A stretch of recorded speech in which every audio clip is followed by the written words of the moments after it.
जिंदगी के लगभग 25 साल पढ़ाई करने के बाद अगर आज मेरे से कोई पूछे कि क्या आप पढ़ाई करना चाहेंगे, या अगर आपको आज मौका मिलता है किसी कॉलेज में पढ़ने का तो आप एडमिशन लेंगे कि नहीं, तो एक टफ जवाब होगा मेरे लिए। दोस्तों, मेरा नाम है डॉक्टर संदीप। मैंने पीएचडी करा जेएनयू से, उसके पहले मैंने एमफिल करा एनसीईआरटी से, उसके पहले मैंने मास्टर्स करा जेएनयू से, उसके पहले मैं हिंदू कॉलेज में पढ़ाई करता था, उसके पहले मैं नवोदय में पढ़ाई करता था। मैंने बहुत तरह के एग्जाम की तैयारी करी है, और उन सारे एक्सपीरियंसेस के बाद आज मैं बैठा हूँ 2026 में रेलवे ट्रैक में। मैं कुछ करने वाला नहीं हूँ, मैं सिर्फ बातें करने वाला हूँ। और लाइफ उस क्रॉस रोड्स पे है जहाँ पे मुझे सोचने के लिए मजबूर होना पड़ रहा है कि आज एआई के ज़माने में या दुनिया जितनी तेजी से बदल रही है, क्या उस दौर पे हम अभी भी पढ़ाई को वैसे देख सकते हैं जैसे मैं 12 साल पहले देखता था, 15 साल पहले देखता था? या मेरे पास आज अगर चॉइस हो तो क्या मैं फिर से हिंदू कॉलेज में बीए करने जाऊंगा, जेएनयू में मास्टर्स करने जाऊंगा, या पीएचडी कंप्लीट करूंगा, या मैं कोई अल्टरनेट पाथ लेने की कोशिश करूंगा? देखो, अपने एक्सपीरियंस से मैंने बहुत बातें सीखी हैं, चाहे एआई के बारे में है, चाहे कंटेंट क्रिएशन के बारे में है। और एक बात जो मैं कहने की कोशिश कर रहा हूँ कि दुनिया वैसी नहीं चल रही जैसे मैंने सोचा था। जैसे मैंने सोचा था कि यूपीएससी एग्जाम होगा, ये सारी चीज़ें होंगी, तो कुछ भी वैसा नहीं है जैसा मैंने प्लान करा था। लेकिन ये भी मैं कहूँगा कि शायद चीज़ें उससे ज़्यादा खूबसूरत हैं कुछ जो मैंने प्लान नहीं करा था। तो बहुत बार जो हमारा प्लानिंग वाला है ना, कि हम ये करेंगे, बीए करेंगे, एमए करेंगे, ये करेंगे, दुनिया उसके हिसाब से नहीं चलती। ये हमारी इमेजिनेशन होती है जो पास्ट इन्फॉर्मेशन पे होती है, कि यार पास्ट में क्या हो रहा था, पहले क्या हो रहा था।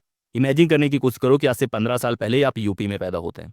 ज़्यादातर बच्चे बीटीसी, बीएड ये सब कोर्सेज करने वाले थे क्योंकि उनको लग रहा था उस समय उन्हीं लोग को जॉब मिल रही है। लेकिन आज के वक्त देखने की कोशिश करो कि यूपी और बाकी जगह पे कितनी वैकेंसीज आ रही हैं टीचर्स की। जिन बच्चों ने वो कोर्सेज करे थे ज़्यादातर बेरोजगार हैं। और ये बातें मैं समझ गया था अपने एमफिल के दौरान। मैंने एमफिल करा है एजुकेशन प्लानिंग पॉलिसी मेकिंग, और मैं समझ गया था कि जो फ्यूचर जॉब मार्केट है, कि आगे कहाँ जॉब होने वाली है, वो प्रेडिक्ट करना बहुत डिफिकल्ट है क्योंकि सोसाइटी बहुत तेजी से बदल रही है। तो ये बात हमें दिमाग में रखनी चाहिए जब भी हम कोई चीज़ प्लान करते हैं।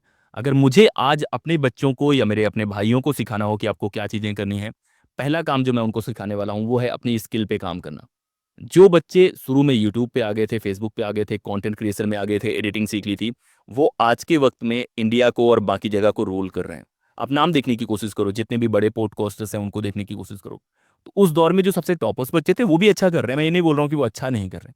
लेकिन जिस तरह से उनकी उम्मीदें थी, और जो लोग आज इंडिया को और बाकी जगह को कंट्रोल कर रहे हैं, ज़्यादातर वो बच्चे हैं जो फ्री थे, जिनके पास स्किल थी और फ्री थे कुछ भी करने के लिए। तो पहला काम जो मुझे लगता है बहुत इंपॉर्टेंट है वो है स्किल पे काम करना। स्किल बहुत बार पढ़ाई भी हो जाती है। बहुत बच्चों को ऐसा लगता है कि स्किल का मतलब पढ़ाई ना कर रहा है। नहीं, अगर आप पढ़ाई करते हैं प्रॉपर तरीके से तो फ़ायदा मिलता है। मैंने पॉलिटिकल साइंस में पढ़ाई करी, इस वजह से मैं बेहतर कंटेंट बना पाता हूँ क्योंकि मैंने हिंदू कॉलेज में पढ़ा, फिर मास्टर्स करा, एमफिल करा, पीएचडी करा, और उसका फ़ायदा मिलता है। तो मैं पढ़ाई भी पसंद करूंगा कि आप पढ़ाई भी करो, लेकिन साथ ही साथ कुछ ना कुछ क्रिएट करने के बारे में सोचो। जो अंडरस्टैंडिंग हमारी जॉब मार्केट को लेके थी 15 साल 20 साल पहले, अभी भी गांव में जाओगे, कहीं जाओगे, लोग सरकारी जॉब के पीछे बहुत पड़े रहते हैं। लेकिन जो मेरे दोस्त हैं सरकारी जॉब में, या जो लोग जॉब कर रहे हैं, उनसे मिलकर आप लोग ओपिनियन लेने की कोशिश करो।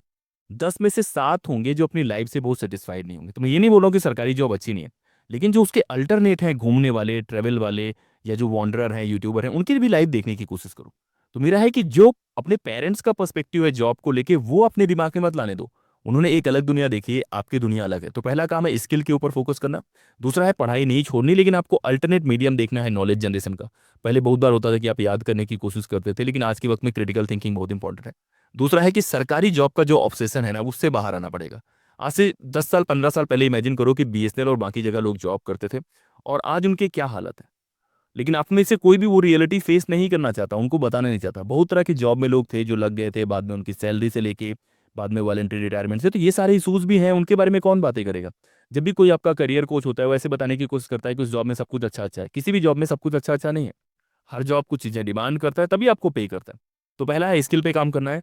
दूसरा काम जो आपको करना है कि सरकारी जॉब या जो भी आपके पेरेंट्स का ऑब्सेशन है चीज़ों को लेके, उससे बाहर आने की कोशिश करो। अगर आप डीयू, जेएनयू, आईआईटी और इस तरह की यूनिवर्सिटीज़ में, इस तरह के बेस्ट इंस्टीट्यूट में जाके पढ़ने की कोशिश कर रहे हैं, और उसके बाद भी आप अपने पेरेंट्स की बातें मान रहे हैं, कहीं ना कहीं आप प्रॉब्लम कर रहे हैं। आप सोचने की कोशिश करो ना, कि एक मास्टर शेफ है और वो जाके दूसरे इंसान से लेने की कोशिश कर रहा है सलाह, जो शायद उस चीज़ पे उतना एक्सपर्टीज नहीं रखता। ये रिस्पेक्ट की बात नहीं। आप अपने पेरेंट्स से बहुत प्यार कीजिए, उनके रिस्पेक्ट कीजिए, लेकिन उनका ओपिनियन उन एरियाज में लेने की कोशिश कीजिए जहां उनका एक्सपर्टीज है। मेरे पेरेंट्स किसान हैं, जहां पे किसानी का मैटर होगा मुझे कुछ नहीं आता, मैं उनकी हर बात मानने को तैयार हूँ।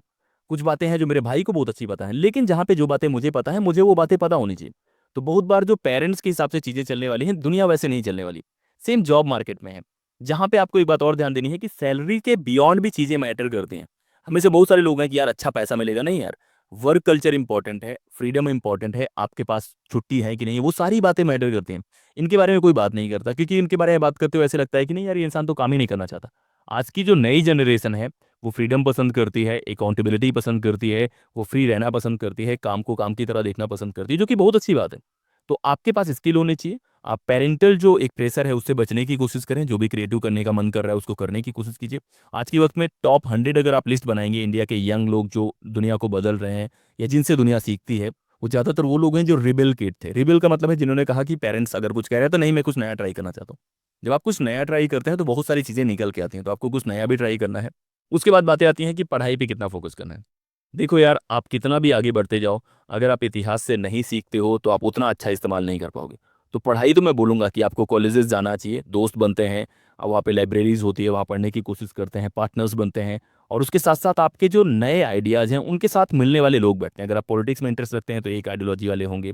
अगर आप किसी स्टार्टअप में इंटरेस्ट रखते हैं, वैसे लोग होंगे। तो आपको कॉलेज जॉइन करना है। एक कल्चर जो निकल के आ रहा है, वो कोचिंग कल्चर है, कि जहाँ पे कोचिंग जाएँगे। यार, कोचिंग में वो बॉन्ड नहीं बनते, वो दोस्त नहीं बनते, जो दोस्त कॉलेजेस, स्कूल्स और बाकी जगह बनते हैं, क्योंकि वहाँ पे फ्री टाइम होता है। दोस्ती और कनेक्शन का सिंपल कॉन्सेप्ट है कि जहाँ पे फ्री टाइम पे आप क्या करते हैं। जो काम सबको मजबूरी में करना पड़ रहा है, उसमें दोस्ती नहीं बनती। तो ये जो बेसिक चीज़ें हैं, ये आपको सोचना पड़ेगा। 2026 है, अगर आज मुझे डिसाइड करने का मौका मिले तो शायद मैं वही कोर्सेज़ लूँगा, लेकिन कुछ नए तरीके से करना चाहूँगा।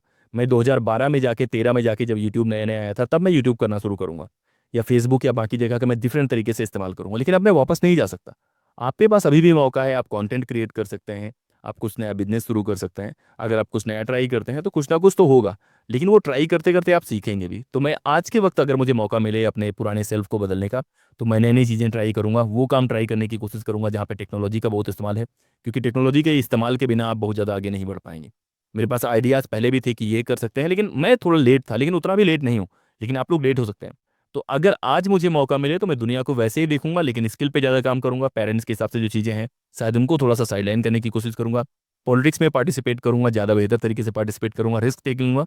तो अगर आज के वक़्त में आपको नए लोगों को सजेस्ट करना है, तो उनको ये सारी बातें बताओ कि यार ऐसे दुनिया बदल रही है, अपने आस-पास देखने की कोशिश करो और दुनिया के हिसाब से चलने की कोशिश मत। दुनिया बहुत तेज़ी से बदल रही है, स्किल पे काम करो, कंटेंट पे काम करो, अपने जो एक्सपेक्टेशंस हैं, जो रियलिटीज़ हैं, उनको फेस करते हुए प्लान बनाने की कोशिश करो, लेकिन अपने सपने भी देखो। तो ये तो मेरी बातें थी जो मैंने पढ़ाई के बारे में करा है, और मैं क्या समझता हूँ दुनिया को लेके, जो आपके काम आ सकता है उन चीज़ों को लेके। तो ऐसे वीडियोज़ आते रहेंगे, आप लोग देखते रहें। आप कमेंट करके बताओ कि आप कौन-सा काम करना चाहते हैं पढ़ाई के बियॉन्ड, जो आपको बहुत पसंद है, लेकिन आपको लग रहा है कि आप वो अभी नहीं कर रहे हैं। तो अपने सपने के बारे में बताओ। इसी तरह की वीडियोज़ मिलते रहेंगे। जिनको भी कोर्सेज़ चाहिए, वो ऐप पे कनेक्ट करने की कोशिश करो, मैसेज करो, और आपको कोर्सेज़ भी दिए जाएँगे। इस वीडियो में इतना ही। लगातार बने रहो। जय हिंद।